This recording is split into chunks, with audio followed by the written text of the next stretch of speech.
చర్చ్కి వచ్చేసి పాటలు పాడి 2 పాటలు వెళ్ళిపోతే క్రైస్తవులు కదా కదా. అంటే ఎవరు క్రైస్తవులు అంటే మరి ఫస్ట్ క్రైస్తవులు అనబడి అని అంత్యోకయ, ఓకే, అపొస్తలుల కార్యంలో ఉంటుంది. అంత్యోకయలో దేవుని శిష్యులైనటువంటి పేతురు, ఇంకా ఎవరున్నారు పేతురుతో పాటు తెలుసా? ఓకే, పేతురు గురించి తెలుసు కదా మీకు, దేవుని యొక్క శిష్యుల్లో ఒక ఆయన, అవునా? సో వాళ్ళు సువార్త చేస్తున్నప్పుడు అనేక మంది ఒకే రోజున 5,000 మంది యేసుక్రీస్తు ప్రభువునందు విశ్వాసం ఉంచి ఆయన యందు చేర్చబడ్డారు. సో మొట్టమొదటగా అంత్యోకయలో ఈ కార్యం జరిగినప్పుడు వాళ్ళని క్రైస్తవులుగా పిలిచారు. అంటే క్రైస్తవులు అంటే ఎవరు? యేసుక్రీస్తు ప్రభువునందు విశ్వాసం ఉంచి వదిలేసేవారు కదా కాదు, ఆయన యందు విశ్వాసం ఉంచి ఆయనను పోలి నడుచుకున్నవారు ఆయన శిష్యులు అనబడతారు. అంటే క్రైస్తవులు అంటే యేసుక్రీస్తు వారి యొక్క శిష్యులు. అర్థమైందా? అంటే మనం యేసుక్రీస్తుని పోలి నడుచుకోవాలి. మరి ఆయన ఏం చెప్పారు బైబిల్లో మనం ఇప్పుడు చూద్దాం. ఓకే, ఆయన చాలా సింపుల్గా మనకు కొన్ని ఉపమానాలు చెప్తారు యేసుక్రీస్తు ప్రభు గారు. తెలుసా? మనకున్నటువంటి మత్తయి, మార్కు, యోహాను సువార్తల్లోనే కదా యేసుక్రీస్తు ప్రభు గారు డైరెక్ట్గా మాట్లాడింది. ఆయన చాలా కొన్ని విషయాలు, కొన్ని ఉపమానాలు చెప్పారు. అయితే దాంట్లో చాలా పరమార్థాలు ఉన్నాయి. ఇక్కడ కూడా మనం ఒకటి చూద్దాము. మొదట రోమపత్రిక 14:17.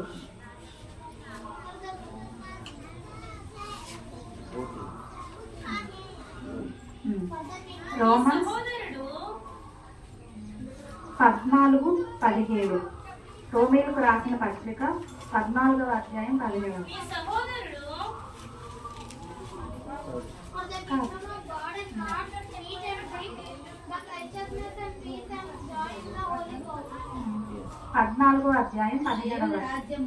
దేవుని రాజ్యము భోజనము పానమును కాదు గాని నీతియు సమాధానము పరిశుద్ధాత్మ యందలి ఆనందమే ఉన్నది. ఒక చిన్న ప్రార్థన చేసుకొని మనం దేవుని ఆరాధిద్దాం. మా ప్రియమైన పరలోక తండ్రి, మీ కృతజ్ఞతాస్తుతులు చెల్లిస్తున్నాను ప్రభా. ఇదిగో తండ్రి, మరి అల్పరాలను అబాధరాలు ఆయన ప్రభా తండ్రి, మరి నాకు ఈ అవకాశాన్ని దయచేసిన విధానం కొరకు నీ కృతజ్ఞతాస్తుతులు చెల్లిస్తున్నాను ప్రభా తండ్రి. నీ ఆత్మ ద్వారా నడిపిస్తావని నమ్ముచు ప్రభా తండ్రి, నీ కొరకైనా ఆయన ఇక్కడ ఏముంది మనకి? దేవుని రాజ్యము భోజనమును పానమును కాదు కానీ నీతియు సమాధానమును పరిశుద్ధాత్మ యందలి ఆనందం ఉన్నది. ఇక్కడ మనకు 3 విషయాలు ఉన్నాయి. 1 నీతి, 2 సమాధానము, 3 పరిశుద్ధాత్మ యందలి ఆనందం. మనం వీలైతే నీతి గురించి చూసి సమయం ఉంటే మిగతా 2 చూద్దాం, లేకపోతే లేదు. సో ఇక్కడ మనకి దేవుని రాజ్యం భోజనమును పానమును కాదు కానీ అని చాలా క్లియర్గా చెప్పబడింది. ఎందుకని దేవుని రాజ్యం భోజనమును పానమును కాదు కానీ అన్నారంటే, ఈ రోజుల్లో మనం ఏదైనా ఒక మీటింగ్ చేసుకుంటే, ఒక మీటింగ్ జరిగింది అనుకోండి, మనం మొదటగా ఆ సంఘానికి కానీ లేకపోతే ఆ ప్లేస్ కానీ ఫస్ట్ వెళ్ళేది అక్కడ భోజన ఏర్పాట్లు బట్టి. అంటే మీరు కాకపోతే చాలా మంది అలా ఉన్నారు, అక్కడ భోజనం పెడుతున్నారా వెళ్దాము, లేదంటే లేదు.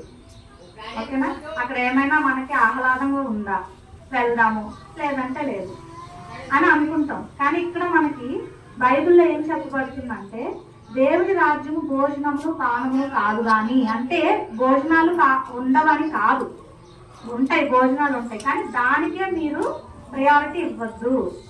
అర్థమైందా? దానికే మీరు మీ యొక్క ప్రియారిటీని ఇవ్వద్దు. అయితే దేనికి ఇవ్వాలి అంటే నీతి, సమాధానము, పరిశుద్ధాత్మ యందలి ఆనందము, ఈ 3ని వెతకాలి ముందు మనం. అర్థమైందా? సో ఇప్పుడు మనము నీతి అంటే ఏంటో చూసుకుందాం. నీతి అంటే ఏంటో చూద్దాం. మత్తయి సువార్త లూకా సువార్త 16:15. నన్ను క్షమించాలి, అంకుల్ గారు ఇప్పుడు చెప్పారు. సో చెప్తాను.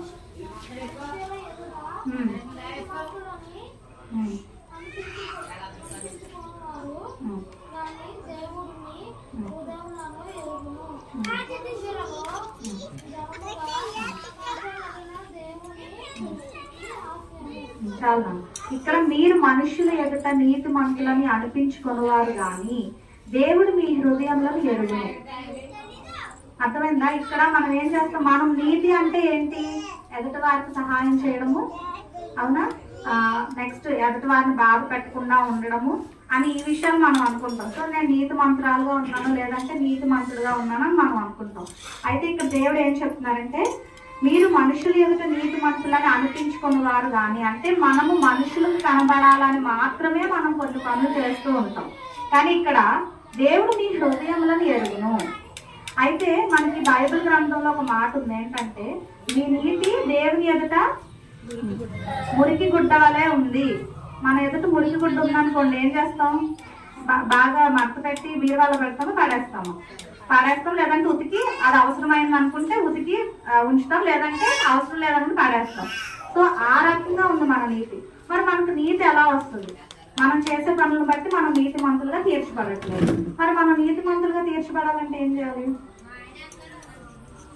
చేయాలి? మనము విశ్వాసము, ఎవరి నందు విశ్వాసం ఉంచాలి? దేవుని యందు. అంటే యేసుక్రీస్తు ప్రభువు నందు విశ్వాసం ఉంచడం ద్వారా మీరు నీతి మంతులుగా తీర్చబడతారు. ఆయన రక్తముతో మనం పరిశుద్ధపరచబడినప్పుడు మనం నీతి మంతులుగా తీర్చబడతాం. ఎక్కడుంది అది అంటే రోమా పత్రిక 5వ అధ్యాయం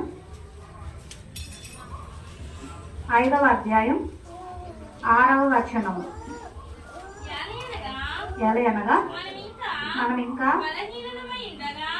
బలహీనులమై ఉండగా క్రీస్తు యుక్త కాలమున భక్తిహీనుల కొరకు చనిపోయిను. నీతిమంతుని కొరకు సహితము ఒకడు చనిపోవుట అరుదు.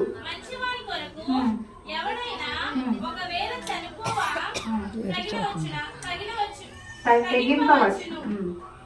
8వ వచనం నేను చదువుతున్నాను. అయితే దేవుడు మన ఎడల తన ప్రేమను వెల్లడిపరుచున్నాడు. ఎట్లనగా మనం ఇంకను పాపులమై ఉండగానే క్రీస్తు మన కొరకు చనిపోవును. అంటే ఏంటి? మన ప్రకారం, మనకున్న జ్ఞానం ప్రకారం నీతిమంతులై అంటే ఎవరి జోలికి వెళ్లకుండా, ఎవరిది ఆశించకుండా పద్ధతిగా బ్రతుకుతూ ఉన్న వాళ్ళు నీతిమంతులు అని అనుకుంటాం. కానీ ఆ నీతి దేవుని దృష్టికి మురికి గుడ్డ వలె ఉంది. అయితే అయినను మనం పాపులమే అని అంటున్నాం. అసలు పాపం అంటే ఏంటి? ఆజ్ఞ అతిక్రమమే పాపం. దొంగతనం చేయడమో, వ్యభిచరించడమో, లేకపోతే తాగడమో ఇదే కాదు. ఆజ్ఞను అతిక్రమించడం పాపం. అంటే దేవుడు ఈ పని చెయ్యొద్దు మీకు అని చెప్తే అదే పని చేయడమే పాపం. మనం ఏమనుకున్నాం అంటే నేను అతనిలా తాగబోతుంది కాదు, ఆమెలాగా వ్యభిచరించట్లేదు, ఈమెలా దొంగతనం చేయట్లేదు అని అంటాం కదా. అది కాదు. దేవుని ఆజ్ఞను అంటే నీ సహోదరుని హృదయంలో ద్వేషించడం కూడా ఏంటది? పాపమే. అర్థమైందా? సో అలాంటి మన కొరకు ఆయన ఏం చేశాడు? సిలువలో ఆయన ప్రాణాన్ని అర్పించి రక్తాన్ని చిందించడం ద్వారా మనం ఎవరిగా తీర్చబడుతున్నాం? ఇప్పుడు మనం నీతి మంతులుగా తీర్చబడుతున్నాం. అయితే నువ్వేం చేయాలి అంటే యేసుక్రీస్తు ప్రభునందు విశ్వాసం ఉంచాలి. ఎందుకంటే ఆయన యందు విశ్వాసం ఉంచడం ద్వారా మనము నీతి మంతులుగా తీర్చబడుతున్నాము. ఏం విశ్వసించాలి ఆయన యందు అంటే యేసుక్రీస్తు ప్రభు వారు ఈ భూలోకానికి రిక్తునిగా వచ్చాడు. ఆయన సిలువ పైన నా కొరకు ఆయన ప్రాణాలు పెట్టి ఆయన సమాధి చేయబడి 3వ రోజు తిరిగి లేచాడు అని నువ్వు విశ్వసించినట్లయితే, ఆయన రక్తం నా పాపముల కొరకు చిందింపబడిందని నీవు విశ్వసించినట్లయితే చాలు, నీవు నీతి మంతుడుగా నీతి మంత్రాలుగా తీర్చబడతావు. ఇప్పుడు అర్థమైంది కదా నీతి అంటే ఏంటి? మన నీతి ఎలా ఉంది? దేవుని దృష్టికి మురికి గుడ్డ వలె ఉంది. మన మంచి క్రియల ద్వారా మన నీతి మంతులుగా తీర్చబడతామా? లేదు. మనం ఏం చేస్తే తీర్చబడతాం నీతి మంతులుగా? ఒకటి, యేసుక్రీస్తు ప్రభు వారు నా కొరకు మరణించి తిరిగి లేచాడు అని నువ్వు విశ్వసించడం ద్వారా నీతి మంతురాలుగా నీతి మంతులుగా తీర్చబడతావు. అర్థమైందా? తరువాత రోమా పత్రిక 5:1 ఒకసారి చదువు.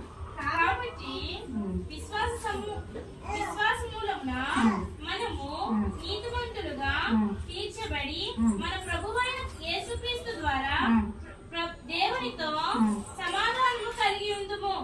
మరియు ఆయన ద్వారా మనము విశ్వాసము వలన ఈ కృపయందు. సో ఇక్కడ కాబట్టి విశ్వాస మూలమున మనం యేసుక్రీస్తు ప్రభు వారి యందు విశ్వాసం ఉంచడం వల్ల మనం నీతిమంతులుగా తీర్చబడి తర్వాత ఏమొస్తుంది, మన ప్రభు అయిన యేసుక్రీస్తు ద్వారా దేవునితో సమాధానం కలిగి ఉందము అంటే అర్థం ఏంటి? ఇప్పుడు దాకా సమాధానం లేదనా ఉందనా? యేసుక్రీస్తు ప్రభు వారి యందు విశ్వాసం ఉంచలేదు నేను అంటే దేవుని తండ్రి అయిన దేవునితో నాకు సమాధానం ఉందా లేదా? విశ్వాసం ఉంచకపోతే లేదని అర్థం. అందుకే ఇక్కడ ఏముంది క్లియర్ గా, కాబట్టి విశ్వాస మూలమున ఎవరి యందు విశ్వాసము? యేసుక్రీస్తు ప్రభు వారి యందు ఆయన యందు విశ్వాస మూలమున మనము నీతిమంతులుగా తీర్చబడ్డాం. ఒక టాస్క్ అయింది. తర్వాత ఏమవుతుంది? మన ప్రభు అయిన యేసుక్రీస్తు ద్వారా తండ్రి అయిన దేవునితో మనకి సమాధానం కలుగుతుంది. అందుకే చాలా క్లియర్ కట్ గా దేవుని రాజ్యం భోజన పానములు కాదు. ఏంటవి? నీతి, సమాధానం. అక్కడ ఆర్డర్ ఉంది, మీరు చూసుకుంటే ఫస్ట్ నీతి తర్వాత సమాధానం. అంతేగాని సమాధానం నీతి లేదు కదా, నీతి సమాధానం. సో నీతి ఎలా వస్తుంది మనకి? ప్రభు అయిన యేసుక్రీస్తు వారి యందు విశ్వాసం ఉంచుట ద్వారా. అయితే సమాధానం ఎలా వస్తుంది మనకి? ఆయన యందు విశ్వాసం ఉంచుట వలన యేసుక్రీస్తు ద్వారా మనము దేవునితో సమాధానం కలిగి ఉంది. అర్థమైందా? అయితే ఇక్కడ సమాధానము రెండవ మనం చూసుకున్న విషయం ఏంటంటే సమాధానం. అవునా? సో రోమా పత్రిక 5:10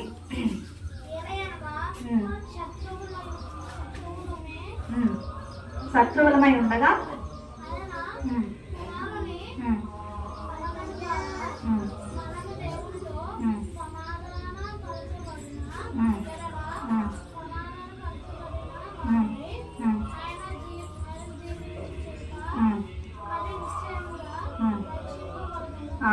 సో ఇక్కడ ఏముంది?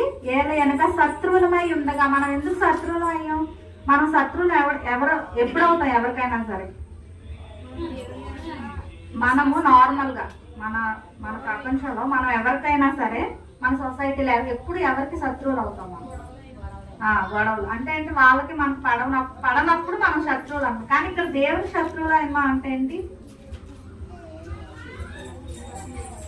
ఆయన చెప్పిన మాట వినకపోతేనే మనం శత్రువులు.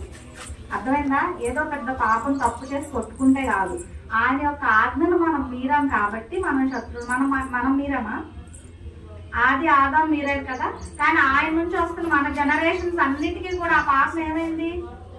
ఎక్స్టెండ్ అవుతూ వచ్చింది. అవునా? అది అలా సంక్రమిస్తూ వచ్చింది. ఒక వ్యాధి, ఒక జెనెటికల్ డిసీజ్ అంటారు వాటిని. అంటే ఏంటంటే ఒక తల్లికి తండ్రికి ఉంటే ఆ వ్యాధి పిల్లలకి అలా వస్తూ ఉంటుంది. సో పాపం అనేది కూడా ఏంటి? హృదయం అనేది ఘోరమైన వ్యాధి కలది అని ఉంది మన బైబిల్లో. అంటే ఏంటంటే మనం అలాంటి పాపంతో నిండినటువంటి మనం, ఆ పాపం మనకు వస్తానే ఉంది, తరతరాల నుంచి వస్తానే ఉంది. అటువంటి ఆది ఆదాం చేసిన పాపము అది నిర్మూలించడానికి కడపటి ఆదామైన యేసుక్రీస్తు ప్రభు వారు మన కొరకు చనిపోయి మనల్ని నీతిమంతులుగా మార్చారు. మనం సమాధానపరచబడ్డాం. ఆ సమాధానపరచబడటం ద్వారా ఏమవుతుంది లాస్ట్ మనకంటే? సమాధానపరచబడిన వారమై ఆయన జీవించు చేత మరి నిశ్చయముగా రక్షించబడదుము. మనకు రక్షణ వస్తుంది. అది ఏమొస్తుంది? మనకి రక్షణ వస్తుంది. అందుకే దేవుడు ఏం చెప్పాడు? భోజన పానములు కాదు కానీ, అంటే ఉంటాయి, మీరు దాని గురించి ఏమి వరి అవ్వద్దు. భోజనం లేదు, నాకు అక్కడ డ్రింక్ ఇవ్వరు, నాకు ఫ్యాన్ లేదు, ఏ ఫెసిలిటీ లేదు, నేను ఆ సంఘానికి ఎందుకు వెళ్ళాలి, నాకు వేరే సంఘానికి వెళ్తే ఏసీలు ఉంటాయి. అందుకే దేవుడు క్లియర్ ఏం చెప్పాలంటే భోజన పానములు కాదు. మిమ్మల్ని ఎవరైనా సరే మిమ్మల్ని ఎవరైతే దేవుని వైపు నీతిమంతులుగా మిమ్మల్ని నడిపిస్తున్నారో ఆ సంఘ కాపరిని మీరేం చేయాలంటే ఆ సంఘ కాపరి కొరకు ప్రార్థన చేయాలి. ఇంకొకటి ఏంటంటే సంఘంలో ఎక్కువ మంది ఉంటే ఆయన గొప్ప పాస్టర్ గారని, లేకపోతే ఆయన పనికిరారు అని మనం ఎప్పుడు కూడా దేని గురించి మనం తీర్పు తీర్చుకోవద్దు. అయితే దేవుడు ఏం చూస్తాడు? మనం మనుషుల రూపమును మనం లక్ష్య పెడతాం, కానీ దేవుడు దేని లక్ష్య పెడతాడు? హృదయాన్ని లక్ష్య పెడతాడు ఆయన. అవునా? మీరు అందరూ అనుకోవచ్చు, నేను ఆ చర్చికి వెళ్ళడం నాకు ఇష్టం లేదు, అక్కడ ఏ ఫెసిలిటీస్ ఉందో. అసలు ఫెసిలిటీస్ అనే వాటి గురించి మీరు ఆలోచించొద్దు అని దేవుడు చెప్తున్నాడు ఇక్కడ. భోజన పానములు కాదు, రాజ్యము, నీతి, సమాధానము, ఆ రెండు ఉండడం వల్ల మనకేమొస్తుంది? ఫైనల్ గా రక్షణ. మీకు ఎవరిస్తారు రక్షణ? మీరు ఏసీ రూమ్ లో కూర్చున్నారు అనుకోండి, ఫర్ ఎగ్జాంపుల్ భూకంపం వచ్చింది, మరి రక్షించాలి కదా. ఏసీ రూమ్ రక్షిస్తుందా? రక్షించదు. అంటే అందుకే దేవుడు ఇక్కడ చాలా చాలా క్లియర్ గా చెప్పాడు, భోజన పానములు కాదు, మీరు నీతి సమాధానమును పరిశుద్ధాత్మ అందరి శక్తిని పొందండి. ఎప్పుడు పరిశుద్ధాత్మ వస్తుంది మనకి? మీరు బాప్తిస్మము పొంది యేసుక్రీస్తు ప్రభువుని విశ్వాసం ఉంచారు, బాప్తిస్మం పొందారు, తరువాత మీరు దైవజనులు నడిపించేటటువంటి ప్రార్థనలు సహవాసంతో ఉన్నప్పుడు మాత్రమే మీకు ఏమొస్తుంది? పరిశుద్ధాత్మ వస్తుంది. ఇప్పుడే పాస్టర్ గారు చెప్పారు మనకి, మేము ఎవరిని చేయి చాపలేదు, అవసరం లేదు. దేవుని బిడ్డలకి చేయి చాప అడగాల్సినటువంటి అవసరం లేదు. ఆయన అంతా విశ్వాసం ప్రార్థించడం ద్వారా ఏమవుతుందంటే ఆకాశాన్ని విప్పి ఆయన కుమ్మరిస్తాడంట పట్టజాలంత విస్తారమైన ఆశీర్వాదాలు. ఆశీర్వాదం అంటే మనము ఈ బిల్డింగ్సే చూస్తాం, కానీ దేవుడు ఎప్పుడు చర్చ్ అంటే బిల్డింగ్ చూడదు, మనుషుల్ని. ఒక్క ఆత్మైనా చాలు ఆయనకి. ఒక్క ఆత్మ నరకానికి పోకుండా పరలోకానికి చేరితే చాలు. అర్థమైందా? వేల గుంపులు ఉన్న వాళ్ళు. అందుకే మన బైబిల్ ఇంకొక మాట ఉంటుంది, పిలువబడిన వారు అనేకులు కానీ ఏర్పరచబడిన వారు కొందరే. ఆ కొందరిలో మనం ఉన్నామా లేదా అని చూసుకోవడం మన యొక్క కర్తవ్యం. అర్థమైందా? అందుకే నా గొర్రెలు నా స్వరమును వినును అని చెప్పారు. మన గురించి ఎవరు ఏ కాపరి నా గురించి ప్రయాసపడుతున్నాడు? ఎందుకు ఆయనకు అంత ఆసక్తి లేకపోతే ఆమెకు అంత ఆసక్తి? ఉపవాస ప్రార్థనలు ఎందుకు చేయాలి? ఉపవాస ప్రార్థనలో శక్తి చాలా గొప్పది. అది నేను కూడా ఎగ్జాంపుల్. మా అమ్మగారికి మోకాల ఆపరేషన్ పడుతుందని చెప్పాను నేను పీజీ చేస్తున్నప్పుడు. అయితే మాకు అక్కడ ఇవాంజలికల్ యూనియన్ అని స్టూడెంట్స్ కి కండక్ట్ చేస్తారనమాట. ఆ అక్క ఏం చెప్పారంటే, నువ్వు ఉపవాస ప్రార్థన చెయ్యని చెప్పింది. బాబాయ్ ఉపవాసం అంటే అక్క నేను తినకుండా ఉండలేను, అదే ఓన్లీ ఫ్రైడేస్ అనమాట, 7 Fridays చెయ్యి అని చెప్తారు. నేను అన్నా బాబాయ్ నేను తినకుండా ఉండలేను, 1 day అంటే ఎలా ఉంటాను? అప్పుడు నాకు జస్ట్ 20 years 21 years ఉంటుంది. చేయలేను అన్నా. లేదు చాలా శక్తి పొందుకుంటామని చెప్పారు. సరే ఉందామనేసి నేను ఉన్నాను, ఉపవాసమే ఉన్నాను. ప్రార్థనలో కూడా ఇంకా లేను, ఎందుకంటే మరి అక్కడ ప్రార్థన చేయడానికి ఉండదు కదా కాలేజ్ టైంలో. ఆ ఉపవాసాలు నేను 7 శుక్రవారాలు నేను ఉపవాసం ఉండి ప్రార్థించినప్పుడు నేను ఒక్కదాన్ని ప్రార్థించుకున్నాను. అప్పుడు ఏమైంది, మా అమ్మగారికి ఇంజెక్షన్ చేస్తే చాలు, మీకు మోకాల ఆపరేషన్ అవసరం లేదు అన్నారు. ఇది ఎప్పుడో 15 years బ్యాక్ జరిగిన సిచ్యువేషన్. ఇప్పుడు ఆమె చక్కగా ఉన్నారు, ఇప్పటి వరకు ఆపరేషన్ కాలేదు. అంటే ఏంటి, అక్కడ మనం నిజంగా ఉపవాస ప్రార్థన ఎంత శక్తి ఉందో మనం ఎక్స్పీరియన్స్ అవ్వాలంటే మనం సంఘానికి రావాలి. అందుకే అపోస్తుల కార్యంలో 2వ అధ్యాయంలో ఒక మాట ఉంటుంది,